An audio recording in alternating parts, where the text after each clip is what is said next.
Di kisah kali ini ada sebuah cerita yang diambil dari akun Twitter yang bernama @legyot.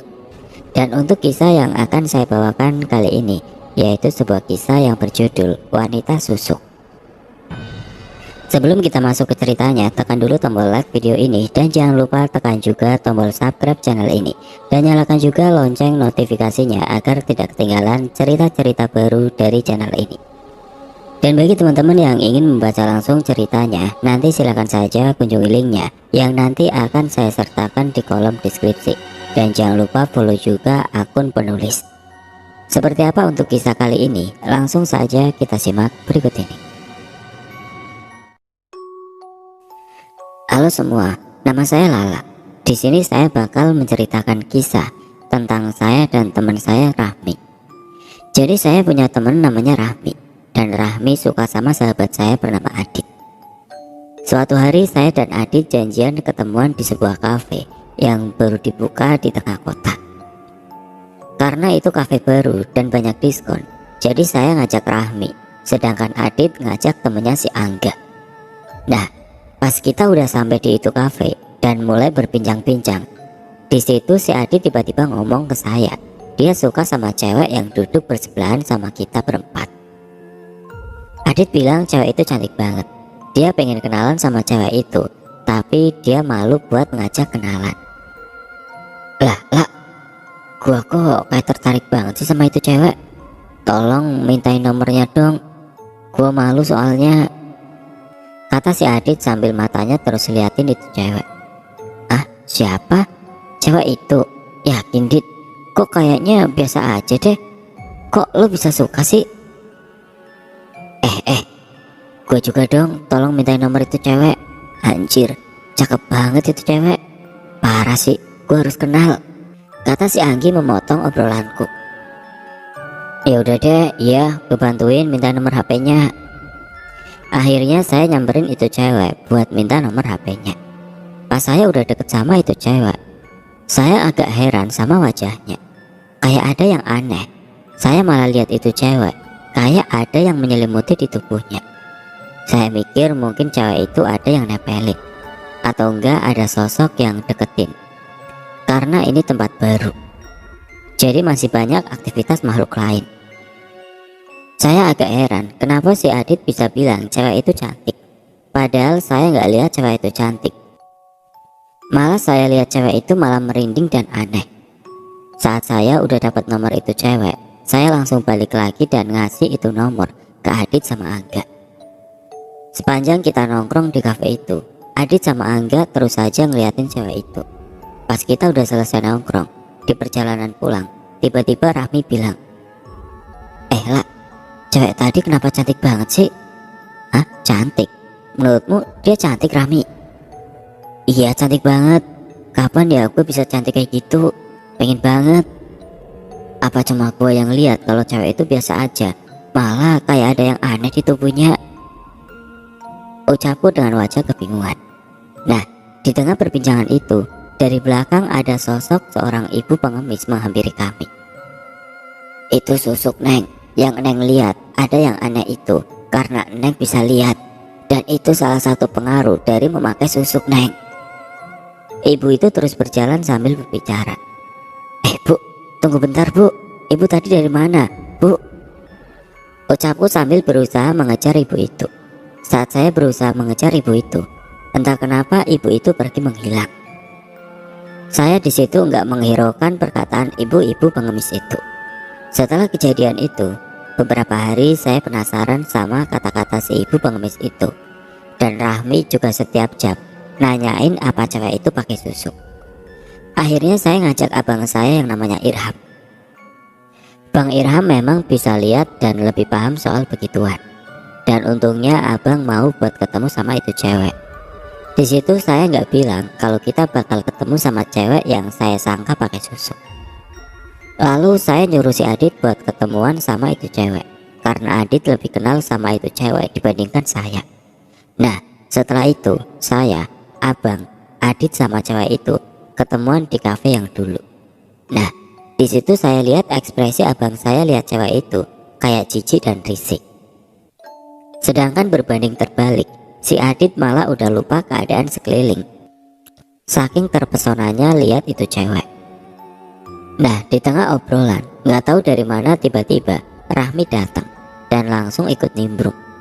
Nggak tahu kenapa abang saya lama-lama kayak makin risih dan ngajak pulang terus. Dek, gua ada perlu nih, pulang yuk. Ayo pulang bang, Adit, Rahmi, gua pulang dulu ya. Di situ saya sadar kalau abang saya udah benar-benar risih. Jadi saya mengiyakan ajakan pulang abang saya. Di jalan menuju parkiran, abang saya nanya kenapa saya bisa punya teman kayak gitu. Dek, lo kenapa punya teman kayak dia sih? Gak risih apa? Jadi gini bang, sebenarnya bang, gua gak deket sama itu cewek. Gua baru kenal beberapa hari kemarin di cafe itu. Itu cewek kayaknya pakai yang aneh-aneh dek. Sama bang, gue juga mikir gitu. Tapi gue berpikir positif aja. Tapi kayaknya itu disengaja dipasang deh. Nah bang, gue sebenarnya ngajak abang itu pengen tahu apa bener cewek itu pakai susuk. Kan abang tuh lebih paham yang kayak gituan. Soalnya pas pertama kali ketemu, pas pulangnya di jalan, ada pengemis ibu-ibu bilang kalau dia itu pakai susuk. Iya dek, dia pakai susuk. Gila banget gak sih? Cewek pakai yang kayak gituan buat mikat orang lain. Kita pun jalan pulang. Pas sudah sampai rumah, saya langsung telepon Rahmi dan ngasih tahu kalau cewek itu pakai susuk. Rahmi, lo tahu nggak? Ternyata bener cewek itu tuh pakai susuk. Ah, yang bener lo lah, jangan ada-ada. Dia beneran pakai susuk. Iya bener kata abang gua. Kalau nggak percaya tanyain aja. Setelah telepon berakhir, si Rahmi malam-malam datang ke rumah. Dan dilihat cewek itu makin cantik pas saya sama abang saya pergi. Karena keasikan ngobrol tentang susuk yang dipakai wanita itu dan gak sadar kalau udah terlalu malam, akhirnya Rahmi minta izin buat menginap. Dan ibunya mengizinkan Rahmi untuk menginap di rumah saya. Kita keasikan mengobrol hingga tidak sadar jam sudah menunjukkan pukul 1 malam. Pas kita berusaha tidur, gak tahu kenapa tiba-tiba gorden kamar gerak, kayak ada yang narik. Padahal jendela sudah tertutup, sedangkan kita berdua di atas kasur, jauh dari jendela. Hal itu terus terjadi hingga akhirnya di atas gorden saya lihat tangan yang menggelantung. Di situ saya teriak, sedangkan Rahmi malah kaget dan kebingungan. Saking kerasnya saya teriak, sampai-sampai abang saya kebangun dan masuk ke kamar. Ada apa? Kenapa tadi teriak? Tadi bang, gue lihat tangan di atas gorden. Tangan? Gak ada tangan kok. Ada bang, ada. Emang kalian tadi ngobrolin apa? Tadi kita lagi ngobrolin susuk yang dipakai cewek yang tadi siang kak, sambung Rahmi. Pantes saja, ada yang kepanggil kali. Udah kalian cepetan tidur. Pintu kamarnya gak usah dikunci, oke? Abang tidur di ruang tengah. Setelah itu saya berusaha tidur, tapi sampai subuh gak bisa tidur. Pas paginya Rahmi langsung minta pulang dan dianterin sama abang. Ibu sama bapak pergi kerja. Saat sekitar jam 7 pagi, saya tiba-tiba ngantuk banget dan akhirnya tertidur. Belum lama terlelap, saya bermimpi kalau ada cewek cantik banget nawarin benda bermacam-macam bentuk untuk memikat orang lain. Saat saya bangun, di tangan saya ada beberapa benda bermacam bentuk. Yang paling saya ingat itu bentuknya bulat kecil sebesar batu pasir, sama ada yang bentuknya panjang sekitar 1 cm, yang mungkin terbuat dari logam atau kuningan. Saya kurang tahu. Karena saya kaget ada benda aneh di tangan saya langsung lempar itu benda-benda aneh ke lantai. Di situ saya lihat dengan jelas kalau benda-benda itu mengeluarkan asap hitam terus menghilang. Saya kaget dan cepat-cepat lari keluar rumah. Saya pun berlari ke arah ruang tamu. Di situ ada abang saya yang lagi asik nonton TV. Bang, tahu nggak bang? Tadi gua pas tidur dimimpiin sama cewek cantik. Dia ngasih benda-benda aneh. Dan pas bangun, tahu-taunya benda yang tadi ada di mimpi beneran ada di kepalan tangan gua bang. Gue takut banget bang. Yang bener dek, mimpi kali. Beneran bang. Tapi lo nggak kenapa-kenapa kan? Gua baik-baik aja kok bang. Setelah itu abang mencoba menenangkan saya yang masih panik. Nah, sehubung saat itu ibu sama bapak lagi di luar kota untuk beberapa bulan, dan abang juga jarang di rumah. Akhirnya saya minta Rahmi buat nginep di rumah beberapa hari, karena takut terjadi hal-hal aneh lainnya. Tanpa saya tahu, ternyata Rahmi suka kontekan sama cewek yang pakai susuk itu. Sampai suatu hari dia minta saya nganterin dia ke rumah itu cewek. Pas sampai di rumah cewek itu, saya nggak mau masuk karena di rumah itu kayak banyak banget penghuninya. Saya di luar aja, udah ada yang ngeliatin dari salah satu jendela di rumah itu. Sosoknya cewek dengan muka busuk pakai baju warna merah darah. Padahal saya sama Rahmi ke rumah itu siang bolong. Tapi kayaknya sosok-sosok yang ada di rumah itu nggak segan buat nunjukin jati diri mereka. Nggak lama Rahmi keluar dari rumah cewek itu. Dia membawa secari kertas yang dikasih sama cewek itu yang berisi alamat rumah. Lah, anterin gua ke alamat ini ya lah. Kemana Mi? Itu alamat siapa? Udah anterin aja. Mau ngapain emang Mi? Udah lo ikutin gua aja. Nanti kalau udah sampai di sana pasti tahu kok. Ya udah deh, ayo gua anterin. Tapi jangan ke tempat yang aneh-aneh. Akhirnya kita pun berangkat. Tidak lama kita pun sampai di depan rumah tua yang masih berdinding kayu di atas bukit. Ki, permisi. Rahmi yang mencoba memanggil seseorang dari dalam rumah. Tidak lama keluar seorang kakek tua berjanggut putih, memakai pangsi atau baju yang berwarna serba hitam, memakai ikat dan di tangannya banyak cincin batu akik terpasang berukuran besar. Ayo nak, mari masuk. Baik Ki, jawab Rahmi dengan wajah yang gembira. Kita berdua pun masuk ke rumah itu. Saat sudah di dalam rumah, saya lihat banyak banget patung dan gambar yang bentuknya aneh sama serem-serem. Di situ juga saya nyium wangi bunga melati nyengat banget ke hidung. Tanpa basa-basi, Rahmi langsung meminta kakek tua itu untuk dipasangkan susuk yang sama persis sama susuk yang dipakai sama cewek yang pakai susuk. Saat mendengar itu, saya kaget kenapa Rahmi mau memasang susuk. Rahmi, ikut gua keluar, sebentar aja, ada yang mau gua bicarain. Nada bicaraku mulai meninggi karena kesal.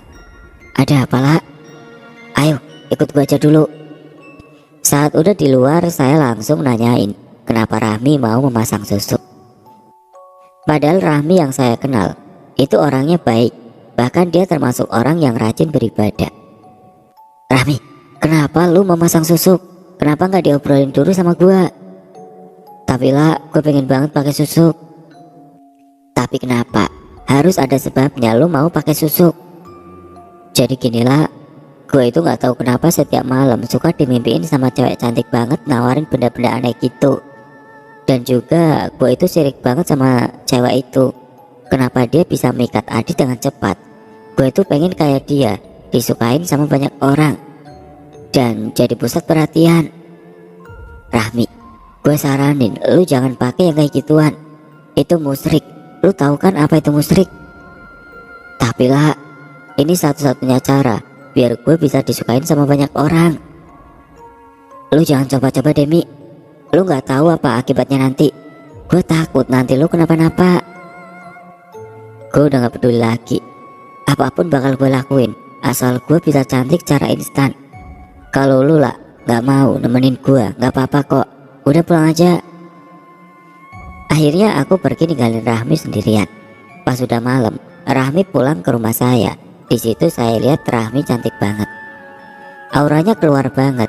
Sampai-sampai saat itu saya juga pengen ikutan pakai susuk. Nah, pas malamnya sekitar jam 1-an, saya kebangun karena di luar rumah itu kayak rame banget. Tapi pas dilihat nggak ada apa-apa. Paginya Rahmi ngajakin saya buat olahraga di alun-alun. Di situ saya nggak nyangka banget pas lagi olahraga banyak banget yang ngeliatin Rahmi. Sampai-sampai banyak banget cowok yang ngajak kenalan Rahmi. Tapi nggak tahu kenapa semakin lama saya malah lihat wajah Rahmi malah keriput sama kucel banget. Setelah agak siang kita berdua pulang ke rumah bawa makanan. Pas sampai di rumah kebetulan ada abang saya. Akhirnya kita bertiga makan di ruang tamu. Sepanjang kita makan, wajah abang saya kayak heran lihat wajah Rahmi. Terus dia bisik-bisik, kenapa wajahnya kayak makin jelek gitu. Seharian itu Rahmi ngajak keluar mulu, katanya mau ngetes susuknya apakah berfungsi dengan baik atau enggak. Dan seperti tadi pagi, setiap Rahmi melangkah, pasti ada aja yang liatin. Setelah beberapa hari kemudian, Rahmi dapat kabar kalau cewek yang pakai susuk itu meninggal bunuh diri. Usut punya usut, ternyata penyebab cewek itu bunuh diri itu karena dia melanggar salah satu pantangan memakai susuk. Cewek itu lupa kalau dia itu gak boleh makan sate. Nah, pas dia udah makan sate, setiap malam dia didatengin sama cewek yang mukanya itu jelek banget. Karena udah gak kuat sama gangguan sosok itu, akhirnya cewek itu pun mengakhiri hidupnya dengan bunuh diri. Saat kita bertiga melayat ke rumah cewek itu, saya lihat ada cewek tinggi memakai baju putih, berambut panjang, dengan wajah yang busuk, sampai-sampai belatung di wajahnya berjatuhan ke lantai, sedang berdiri di depan tangga. Saat kita udah selesai melayat, Adit mengajak Rahmi pergi berdua entah kemana. Karena saya nggak diajak, akhirnya saya pun pulang ke rumah sendirian. Saat sore, Rahmi pun pulang ke rumah saya diantar Adit. Di situ wajah Rahmi berseri-seri banget. "Mi, lo kenapa? Kok kayaknya seneng banget sih?" Aku yang penasaran apa yang membuat Rahmi bahagia. "Lah, gue seneng banget. Gue habis ditembak sama Adit," kata Rahmi terus tersipu malu. "Ah, serius lo? Berarti sekarang kalian udah jadian dong?" "Serius, sekarang gue sama Adit udah sepacaran." Wajah Rahmi semakin memerah karena terlalu bahagia. "Wah, lu kayaknya harus traktir gua makan bakso deh, Mi." "Ya udah, nanti kita malam makan bakso yang di depan aja ya, yang deket." Nah, malamnya Rahmi ngajak saya makan bakso. Pas lagi makan bakso, saya dibikin kaget sama Rahmi yang tiba-tiba teriak, "Astagfirullahaladzim, lah, belatung lah." Saya yang saat itu mendengar perkataan Rahmi malah ketawa. Kan mana ada belatung di bakso. Karena saya ngelihat Rahmi yang kegelian karena habis makan bakso yang ada belatung. Tapi saya nggak percaya. Akhirnya kita pulang ke rumah. Pas udah sampai di rumah dan kebetulan ada abang saya. Si abang nanya pertanyaan yang pengen banget saya tanyain. Tapi saya nggak berani nanyain itu ke Rahmi. "Rahmi, enak nggak pakai susuk?" Rahmi menjawab pertanyaan abang dengan senyuman. "Kok sekarang malah jadi kurusan sih? Beda banget sama terakhir kali abang ketemu." Udah bang, abang mah salah lihat kali, Rahmi gak kurusan kok." Padahal saya lihat lagi, sekarang Rahmi kurus banget. Saat sekitar jam 9, kita berdua pun masuk ke kamar untuk tidur. Nah, sekitar jam 11 malam, saya merasa ada yang ngelitikin kaki saya. Ya, karena emang saya udah biasa digangguin pas tidur. Akhirnya saya cuekin terus lanjut tidur. Sekitar jam 3-an si Rahmi ngebangunin saya sambil nangis-nangis. "Lah, gue takut lah." Wajah Rahmi gelisah sambil nangis kejer. Mi, lu kenapa sih?" "Tadi di muka gue kayak ada yang gerak-gerak. Pas gue ambil, ternyata itu belatung gede banget." Di situ saya malah ketawa lagi. Mana ada belatung di rumah saya. Karena Rahmi gak mau lagi tidur di kamar saya, akhirnya kita berdua pindah dan lanjut tidur di sofa ruang tengah. Baru aja terlelap, kini saya yang dibangunin. Cewek yang tadi siang saya lihat pas lagi ngelayat. Cewek tinggi itu berdiri di dekat kepala saya. Saya kebangun sama belatungnya yang berjatuhan ke muka saya. Matanya terus ngeliatin Rahmi. Di situ abang saya keluar dari kamarnya, terus baca-baca, dan cewek tinggi sama belatung-belatungnya itu menghilang. "Lala, Rahmi, bangun. Kalian pindah tidurnya di kamar abang aja, biar abang yang tidur di sini." "Lah, kenapa emang bang?" kata Rahmi dengan wajah kebingungan. "Udah Mi, kita tidur di kamar abang aja." Nah, di kamar abang, kita berdua akhirnya bisa tidur terlelap sampai pagi. Hari ini seharian kita main di rumah, makan oleh-oleh yang dibawa ibu. Karena kini orang tua saya udah pulang, akhirnya Rahmi balik ke rumahnya. Malamnya sekitar jam 1 malam, Rahmi tiba-tiba telepon saya dengan nada ketakutan. "Lah, tolonglah gue takut." nada Rahmi yang bergetar ketakutan. Malam itu Rahmi hanya menelpon mengatakan kata itu lalu mematikan teleponnya. Karena saya khawatir, siangnya saya datang ke rumah Rahmi. Pas nyampe di rumah Rahmi, saya lihat Rahmi lagi duduk di pojokan sambil nangis. Di situ saya berusaha menanyakan kondisi Rahmi, tapi dia nggak mengeluarkan satu kata pun. Akhirnya saya keluar kamar dan menghampiri ibu Rahmi. Bu, Rahmi kenapa kok dia nangis-nangis sih? Gak tahu, dari semalam Rahmi jerit-jerit. Pas ditanya kenapa, dia malah nangis sampai sekarang belum berhenti juga. Kayaknya dia digangguin deh bu. Hah? Digangguin apa? Wajah ibu Rahmi makin khawatir. Karena saya lihat ibunya Rahmi khawatir banget, saya pun memutuskan buat menceritakan sama ibunya apa yang udah terjadi sama Rahmi. Dari mulai dia pasang susuk, sampai kenapa dia bisa nangis-nangis. Pas ibunya Rahmi tahu kalau Rahmi pakai susuk, dia langsung nangis mendengar apa yang dilakukan anaknya yang baik itu. Ibunya Rahmi sempat tidak percaya. Namun pas saya meyakinkan kalau apa yang dikatakan saya itu benar, dia langsung memanggil Ustadz ke rumah. Pas Ustadz itu datang, Ustadz itu nggak bisa melakukan hal apapun kecuali memberi nasihat. Bu, jika ibu ingin susuk yang dipakai anak ibu itu hilang, hanya ada satu cara. Gimana Ustadz? Saya mau melakukan apa saja asal anak saya terbebas dari susuk itu. Ibu harus membawa anak itu ke tempat di mana dia memasang susuk itu. Karena hanya orang yang memasang susuk itu yang mampu mencabut susuk itu dari Rahmi. Mendengar itu saya langsung keinget rumah kakek tua berjanggut putih itu. Akhirnya saya, Rahmi sama ibu dan bapaknya Rahmi pergi ke rumah kakek itu. Belum juga masuk, Rahmi tiba-tiba teriak-teriak. Wanita belatung, ibu takut, Rahmi mau pulang.